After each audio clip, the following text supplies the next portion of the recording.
السلام علیکم۔ آج ہم بات کریں گے قرآن پاک کی کچھ صورتوں کی اور ان کے فضائل کی۔ سب سے پہلے ہم بات کریں گے سورۃ فجر کی۔ اسے پڑھنے سے اولاد نیک بخت ہوتی ہے۔ سورۃ ملک عذاب قبر سے بچاتی ہے۔ سورۃ مزمل دنیا آخرت میں خوش رکھے گی اور افلاس کو دور کرے گی۔ سورۃ واقعہ فکر و فاقہ سے بچاتی ہے۔ سورہ یاسین پڑھنے کی فضیلت۔ رسول اللہ صلی اللہ علیہ وآلہ وسلم نے فرمایا، جس نے اللہ کی رضا کے لیے سورہ یاسین پڑھی، اس کے پچھلے گناہ معاف کر دیے جائیں گے، لہٰذا یہ مبارک سورت مرنے والوں کے پاس پڑھا کرو۔ اس کے بعد سورۃ اخلاص، سورۃ فلق، سورۃ ناس، یہ قرآن پاک کے چاروں کل ہیں۔ قل واللہ احد۔ رسول اللہ صلی اللہ علیہ وآلہ وسلم نے ارشاد فرمایا، قل واللہ احد، قل اعوذ برب الفلق، قل اعوذ برب الناس، صبح شام 3 مرتبہ پڑھ لیا کریں، یہ تجھے ہر چیز کے لیے کافی ہو جائے گی۔ یہ تینوں صورتیں ہر شے سے حفاظت کے لیے کافی ہیں۔ یہ ان کے پڑھنے والا ہر کوئی اور وظیفہ نہ پڑھ سکے تو ان صورتوں کا ورد ہی اس تمام وظائف سے بے نیاز کر دے گا اور وہ ہر شر سے محفوظ رہے گا انشاءاللہ۔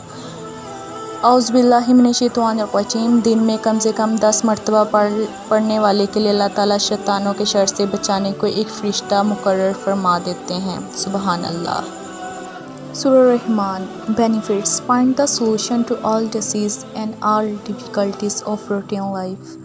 سورہ رحمان پڑھنے کے یہ فائدے ہیں، اگر آپ اسے کسی بھی مریض کے پاس پڑھیں گے جو کسی بھی مرض میں مبتلا ہے تو انشاءاللہ اللہ پاک اسے اس بیماری میں شفا عطا فرمائیں گے، کیونکہ جو اللہ تعالیٰ کی یہ چیزیں ہوتی ہیں، یہ اللہ تعالیٰ کی جو عبادات ہوتی ہیں، یہ سب سے زیادہ پاورفل ہوتی ہیں، کیونکہ سب سے بڑا ڈاکٹر تو اللہ کی ذات ہے۔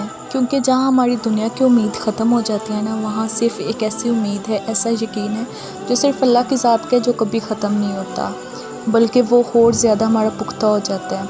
تو اس وجہ سے ان صورتوں کے آپ عادی بنیں، ان صورتوں کو پڑھا کریں۔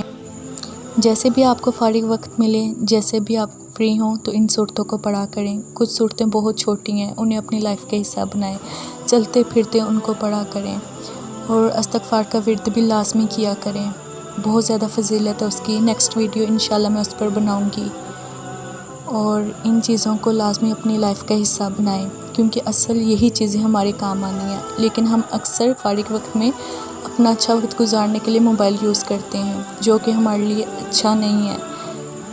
عارضی طور پر ہوتا ہے اس دنیا کے لیے، لیکن اس دنیا کے لیے نہیں ہے۔ اور پھر ملیں گے آپ کے ساتھ نیکسٹ ویڈیو میں کسی اچھی بات کے ساتھ۔ اپنا بہت زیادہ خیال رکھیے گا۔ اللہ حافظ۔